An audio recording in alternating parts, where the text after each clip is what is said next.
Hey, what's up, Swap? Welcome to week 2 of Swap at Home in our new format. Welcome to the roof because, well, we're on the roof because why not?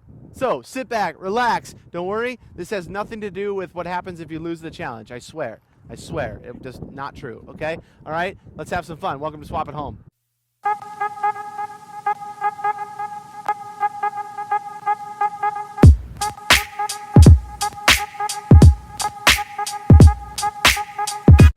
Kellie, have you seen Maasy lately? Yeah.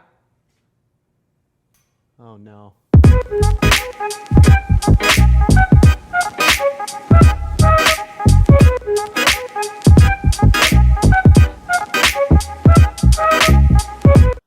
Add cool appearing effect. Poof.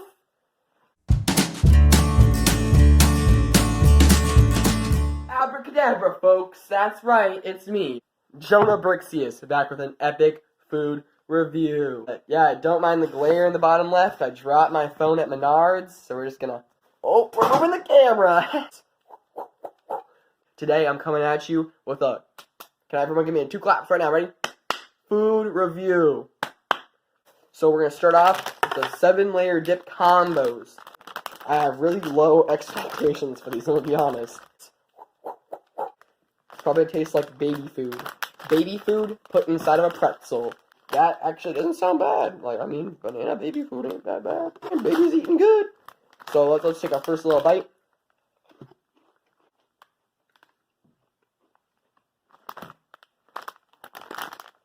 That was actually like fire. So it's like the chip is already with it. I'm gonna actually have to give this like an 8 out of 10 for the authenticity. But just getting the dip and chips is like way better.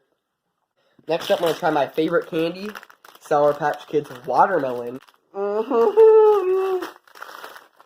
don't know how to open this, so we're not gonna open that. We're gonna be having a sweet tart rope instead because I'm gonna tell you this. I don't know how to open this either. Oh, I got it open. Okay, guys. So it's nice with this consistency. It's nice and wiggly. They got some like filling or something inside. There you go. You guys can see that better. Okay, I'm gonna take our first bite. Strawberry flavor. You really taste the strawberry. I'm gonna have to give this like a 9 out of 10. The consistency is great. The filling is great. They're just really good. And they have like a real strawberry taste. Like it's artificial, definitely artificial strawberry, but you know you can taste the strawberry still, and I really respect that. Thanks for coming to my food review. I did 4 claps the first time to see if you're paying attention.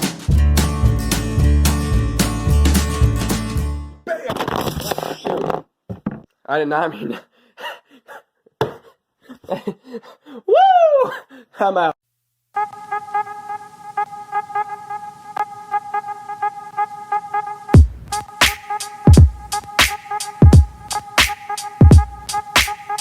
What's up, my peeps? We are about to play a game.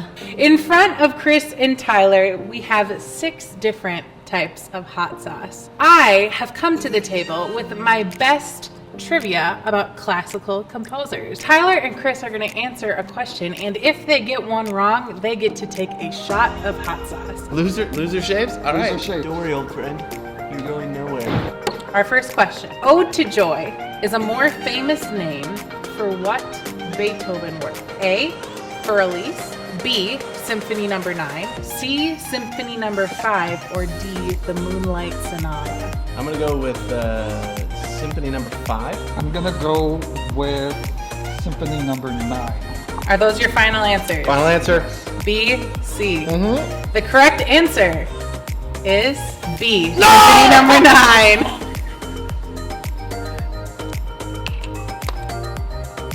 Oh my goodness. Am I sweating Not yet. already? Your eyes are a little red. Oh, I got the hiccups. Oh, crap. We lost Tyler. After a trip to the drinking fountain, we are back for round number 2. Are you ready, gentlemen? No. Our question is, who wrote the Hallelujah Chorus?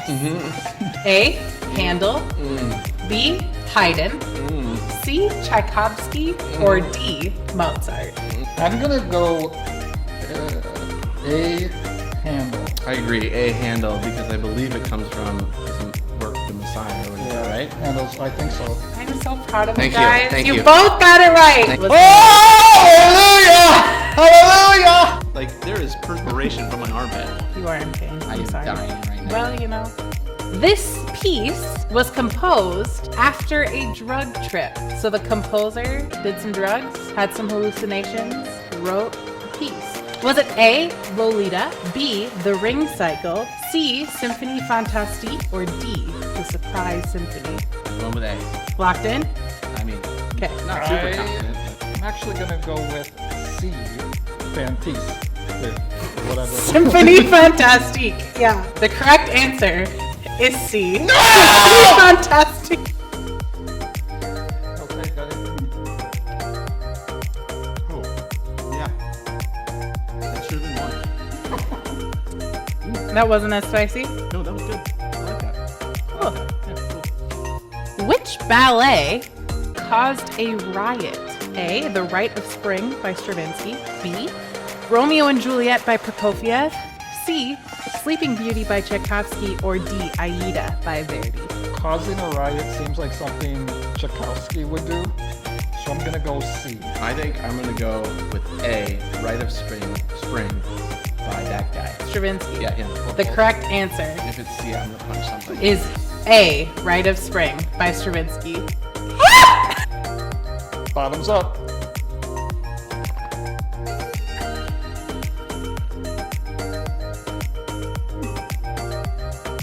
I do like the sweetness. I am so upset right now.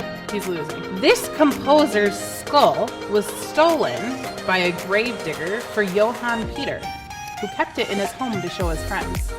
So Peter would have friends over and he'd say, hey, look what I have in my back closet. And he'd pull out the skull of this composer.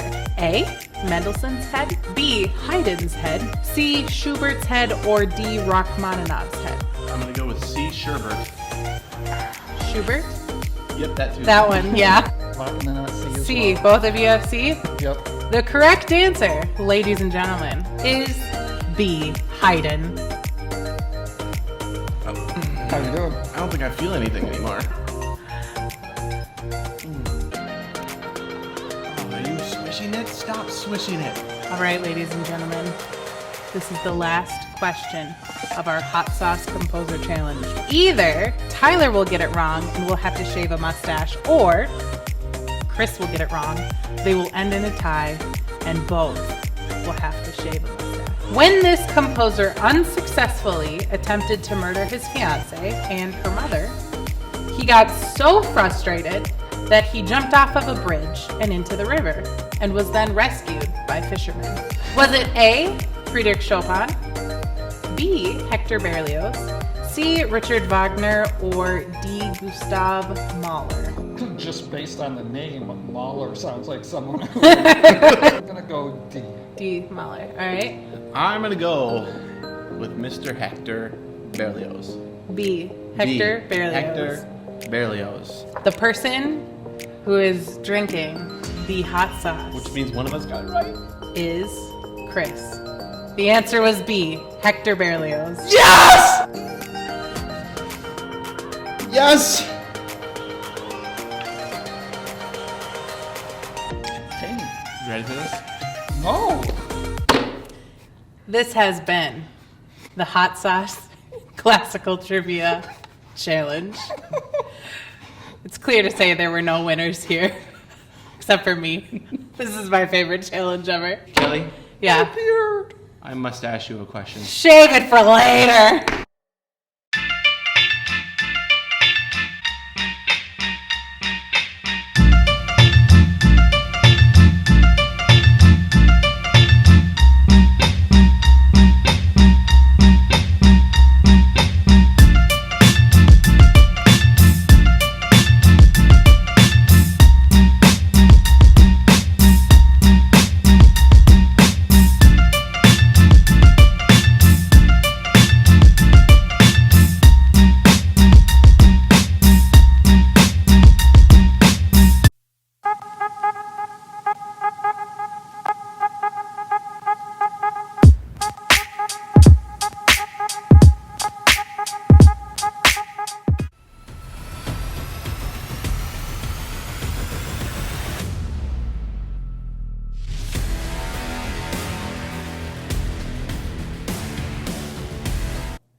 So here's a question for you. What is a superhero's main job? Is it to battle strangely dressed bad guys? Is it to model the latest latex fashion? Or maybe it's to show off their superpowers or to destroy buildings. And while, yeah, sure, superheroes do that, if we were to really think about it, what is the main job of a superhero? It is to do this. It's to help people. The main job of a superhero is to help people. Last week, we started a new series talking about justice and how we could be heroes and help people with the help of Jesus. And you might be sitting here going, okay, man, I don't have superpowers. I don't know what that looks like. But here's the good news. Here's the good news, okay? We don't have to have superpowers to help people. I want to show you a clip really quick that I found on YouTube about a ministry called Love Beyond Walls. And this is a story about Mark, a guy who is experiencing homelessness. And Love Beyond Walls does something amazing. It isn't flying, it isn't superhuman strength, but it is love. And they loved Mark well, and they served him. And I want you to check out this video. My name is Mark Moore. I've been living homeless in abandoned homes for about 4 years. I came from poverty. I was able to get a college degree, work in the professional world. You know, I had goals of achieving success in corporate America, but I carried a lifetime of mental and physical abuse from my childhood. I suffered from anxiety, neurosis, depression, being alone, carrying all this on your shoulders without having insight. It forced me really into a mental breakdown. The darkest moments of homelessness is the sense of helplessness, not being able to take a bath or shower or shave. You just feel like I can't make it and you just want to give up. Love Beyond Walls has helped me tremendously, make me an active part of society. Love Beyond Walls has gone through the process of helping me get identification, tracking down my birth certificate. They've helped me with clothing and a place to shower. They've given me a temporary place to stay. They've been a major part of me transitioning out of homelessness. You need help from others to get you out of homelessness because you can't just do it by yourself. It's going to take helping hands along the way.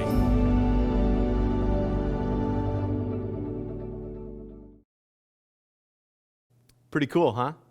The people at Love Beyond Walls, they didn't have superpowers or any like super talent or anything like that, but what they did was pretty heroic. They loved Mark well. When we hear stories like this, oftentimes we can be pretty moved because it's pretty inspiring when people do heroic things. But the people at Love Beyond Walls, they didn't save the world, but they did make a pretty dramatic difference in one person's life. I want you guys to take a second, pause this video, and discuss the questions on the screen.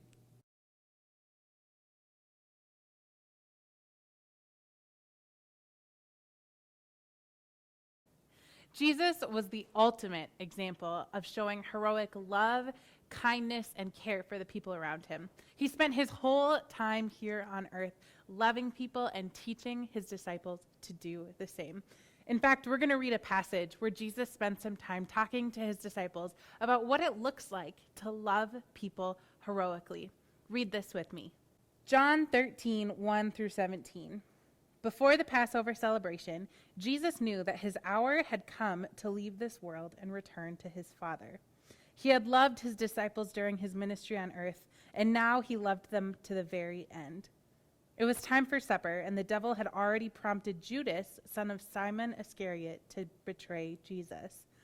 Jesus knew that the Father had given him authority over everything, and that he had come from God and would return to God. So he got up from the table, took off his robe, wrapped a towel around his waist, and poured water into a basin. Then he began to wash the disciples' feet, drying them with the towel he had around them. When Jesus came to Simon Peter, Peter said to him, "Lord, are you going to wash my feet?" Jesus replied, "You don't understand now what I am doing, but someday you will."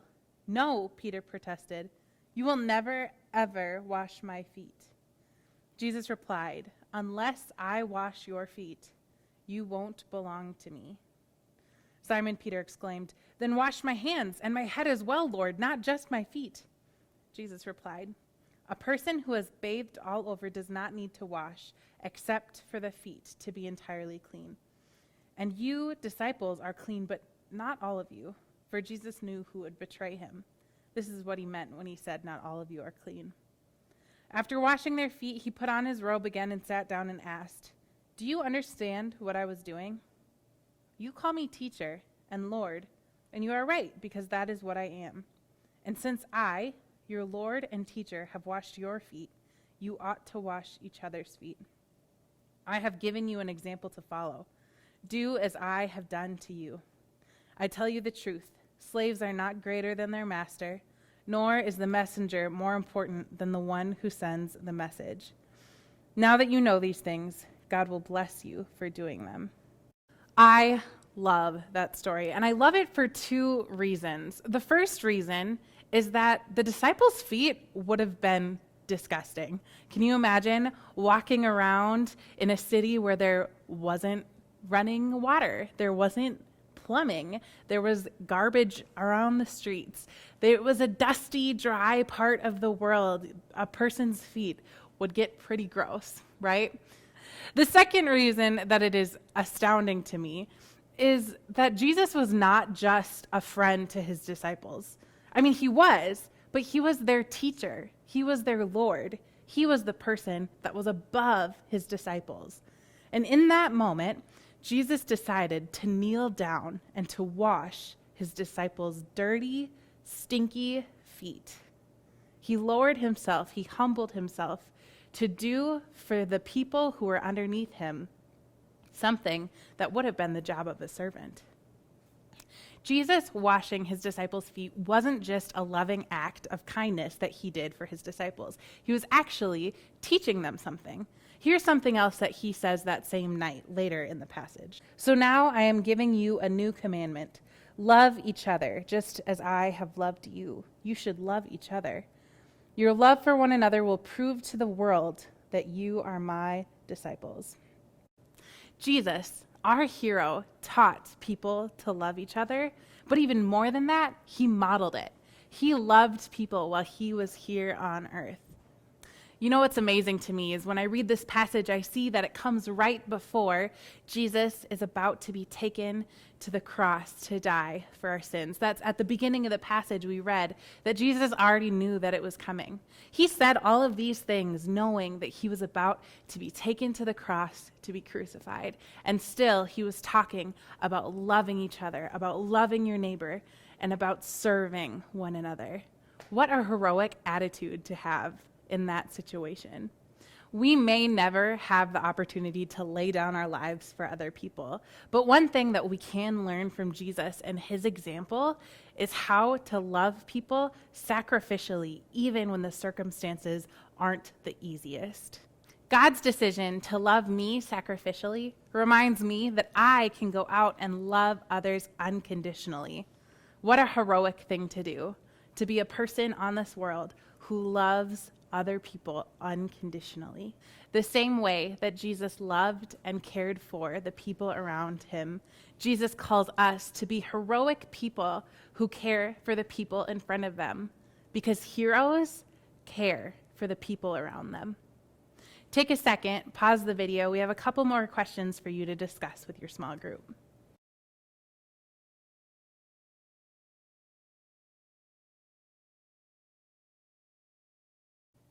So what does this mean for us? What does it mean to love unconditionally? Do we have to go around washing our friends' dirty, stinky, gross feet? Do we reach out to the homeless like Love Beyond Walls does? Does it mean that we need to find someone who is lonely and befriend them? The short answer, yes. Ultimately, we should always be looking around our everyday, ordinary life for any opportunity to help and to love other people and to love them well. Ordinary places are filled with extraordinary opportunities to serve and love other people. Anywhere and everywhere you are, make sure that you're on the lookout for opportunities to see who needs you to reach out to them, who needs you to love them, who needs you to just do something that may seem so simple and small for you and hard to see.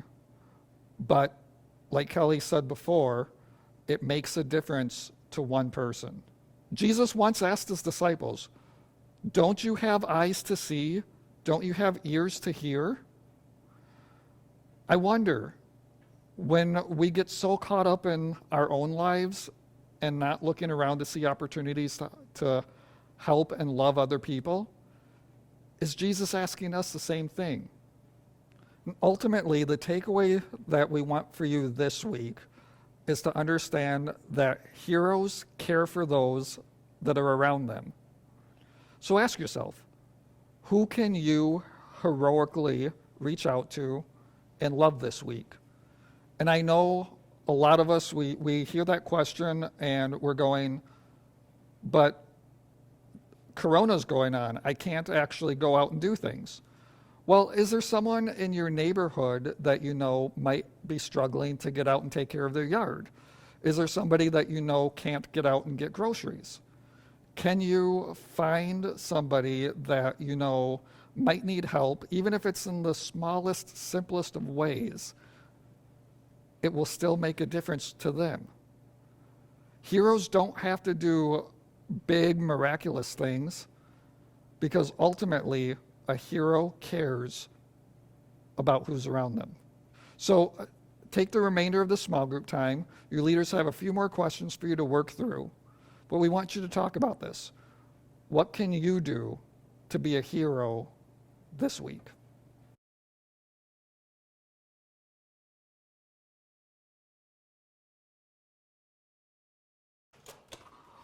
Hey, whoa. Before you go, make sure you stay connected. Go like us on Instagram, Facebook, check out our Spotify, subscribe to us on YouTube, all right? All right, see you later. Bye.